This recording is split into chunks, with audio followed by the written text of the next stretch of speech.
반갑습니다. 초롱부동산 TV소장 방희선입니다.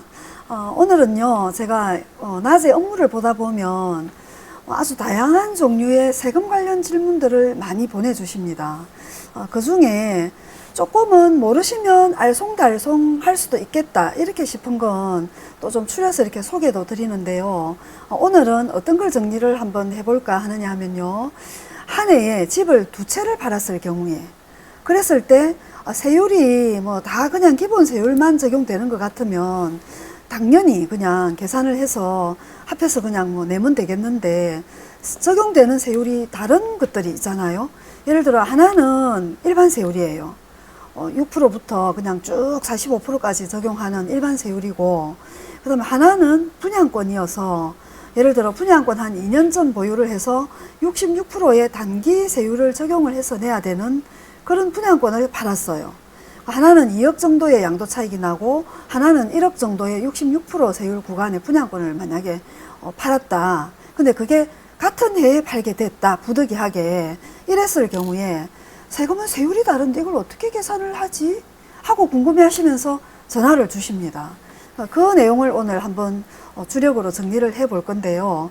요거 정리하는 참에 이제 좀 곁들여서 정리를 한번 해드리고자 하면, 우리가 몇 개만 기본 틀만 정리를 해놔도 사실은 헷갈림이 많이 해소가 되고 정리가 되거든요. 한번 퀴즈를 내보겠습니다. 예를 들어 올해 집 한 채 있던 거를 팔았어요.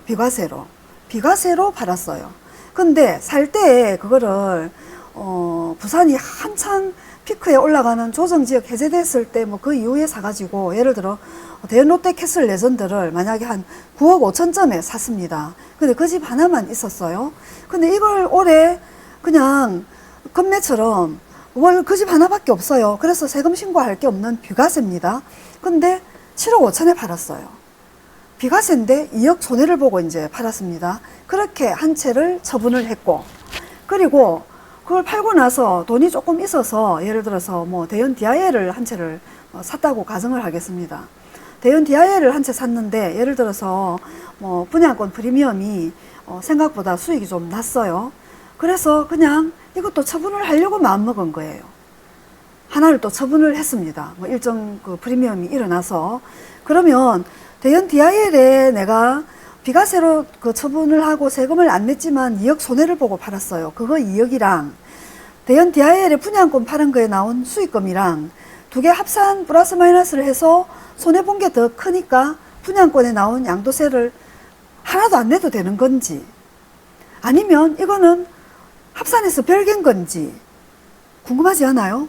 그런 케이스 1번, 오늘 물건 이거 정리하는 참에 다양한 걸 한번 정리를 해 보겠습니다. 1번, 비과세 처분인데 손해를 보고 팔았어요. 요 손해 플러스 이제 이익이 난 거, 양도 차익이 난 거, 한 해 안에 여기도 합산을 되는지, 비과세를 처분한 거. 그 다음에 2번, 비과세가 아니고 그냥 원래 처음부터 일반 세율 과세로 물건을 팔았어요. 집이 두 채가 있었는데 뒤에 산 걸 먼저 팔았어요. 세금을 내고. 요게 일반 세율로 세금이 발생됐어요. 요거 한 채 하고, 그 다음에 분양권 예를 들어 66%로 한 채를 처분을 했어요. 이건 일반 세율이고, 이럴 때는 세금을 다 내는 건 알겠는데 세율을 어떻게 적용하는지, 이 두 개를 합산은 하는지 궁금하죠? 요거 하나 하고, 세 번째, 과세에 해당이 되긴 되는데 손해를 보고 팔은 세예요. 과세인데 손해를 보고 팔았어요. 요 마이너스 뭐 한 예를 들어 5천이었다라고 합시다. 요거 하고 예를 들어서 분양권을 하나를 처분을 했는데 66% 양도세율이 나오는 금액 일정액이 발생됐어요. 이럴 때는 요 손해난 거랑 요 분양권의 양도차익이랑은 더하기 빼기를 해서 신고를 하면 되는 건지 궁금하죠? 짧게 여기서 먼저 정리하고 넘어가면요, 비과세에 팔은 집의 손해액은 그 해에 내가 이익 보고 팔은 집이 예를 들어 있잖아요. 이건 합산이 안 됩니다. 1번은 아예 머릿속에서 지우셔야 됩니다. 왜냐? 비과세는 합산 자체에 들어가지가 않아요. 이해되셨죠? 예를 들어 비과세 집은 만약에 뭐 한 5억 정도의 양도 차익이 났다. 그것도 합산 안 하잖아요. 그 손해봤다. 그것도 합산 제외입니다. 그걸로 끝. 비과세는. 그 나머지 이익을 받든 손해를 났든 그거는 걔만 단독으로 계산을 하시면 되고요. 그럼 두 번째, 과세에 해당이 되는데, 일반 세율로 이제 과세에 해당되는데 세금이 나왔어요. 분양권은 또 66%로 단기 세율로 나오는 세금이 나왔어요.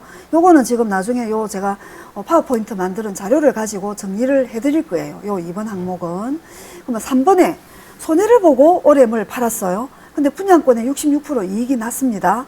요거는 플러스 마이너스가 됩니다.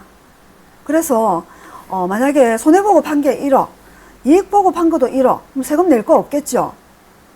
과세로 해당이 되는데 손해를 봤기 때문에 세금을 안 냈던 경우가 여기에 해당이 되는 겁니다. 비과세로 해당되는 게 아니고요. 정리됐죠? 3분도 정리 끝. 자, 그럼 이번에 해당되는 요 내용을 가지고 오늘 잠깐 내용을 짚어볼 건데요. 여기 한번 보겠습니다.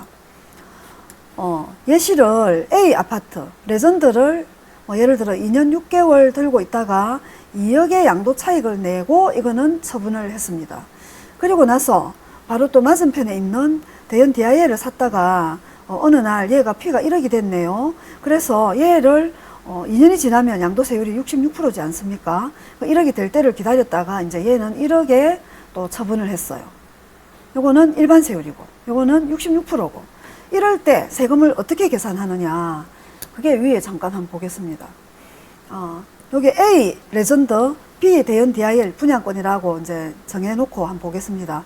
1번의 계산 그거는요, 각각 계산을 합니다. 세금을. 레전드는 레전드대로 요 2억원 세금이 38% 구간에 해당이 됩니다. 38% 구간. 그리고 기본공제 1994만원을 빼면 되겠죠.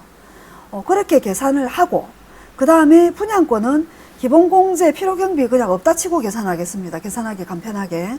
분양권은 양도차익 1억이 나면 만 1년이 지나고 2년째부터는 2년이든 3년이든 4년이든 분양권이라는 명찰을 달고 있는 동안은 전부 66% 요 단일 세율입니다.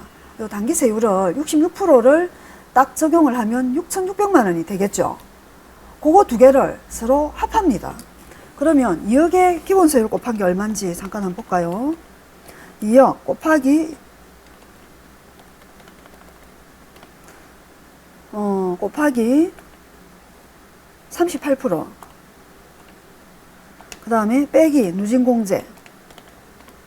이렇게 하면요 5,606만원 정도가 되네요. 요거는 5,606만원. 이거는 예를 들어 6,600이겠죠. 기본공제 필요경비 다 그냥 없다 치고요. 요렇게 두 개를 더하면 또 더하기 6,600을 더하면 1억 2,206만원이네요 1번의 합계는 1억 2,206만원.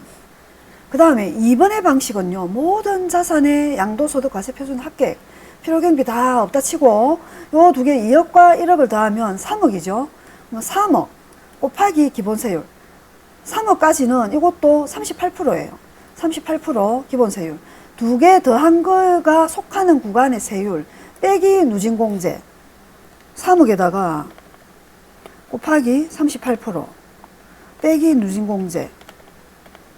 이렇게 하면 요거는 9,406만원이에요. 요렇게 1번 1억 2,206만원, 2번 9,406만원. 요렇게 해서 나온 세금 중에 둘 중에 큰 쪽을 그냥 납부하시면 됩니다. 아까 요거 비과세 뭐 집 이런 거 합산 아니고요. 손해본 거 이런 거 합산 아니고 세금 내고 팔 경우에 각각의 세율로 계산한 거에 합계액 1번 하고 양도차익 난 거를 몽땅 더해갖고 그 다음에 기본공제가 속하는 그 구간에 두 개 합하면 세율 구간이 올라가기가 쉽겠죠. 올라간 그 해당 세율의 그 구간을 곱해서 해당 구간의 누진공제를 뺀 금액하고 따로따로 계산을 해서 둘 중에 많은 쪽을 납부하는 게 요게 세금 납부 방식이에요. 완벽하게 정리됐죠? 뭐 알면 아주 간단한데 모르면 세율이 다른데 이거 뭐 어떻게 해야 돼? 하고 꼭 고민이 되지 않습니까? 요게 기본 세율, 일반 그 세율의 세율표 구간입니다. 아까 사례로 설명드렸던 거는 전부 이 구간에 해당이 되겠네요. 그죠? 2억이고 뭐 3억까지 다 여기에 해당이 됩니다. 그래서 아까 그거는 단기 세율, 분양권 66% 있던 쪽 1번이 세금이 컸기 때문에 1번을 이제 납부하면 되겠죠. 그러면 요 분양권은 더러 77% 구간이 있고 66% 구간이 있는데요. 요거는 제 유튜브 앞에 지나간 거에 찾아보시면 언제 기준으로 그거를 취득일로 잡는지가 설명해 놓은 게 있습니다. 그거까지 설명드리면 영상이 꽤 길어지는데요. 한마디로 짧게 그냥 딱 요약을 하면 우리 공급계약서 있죠?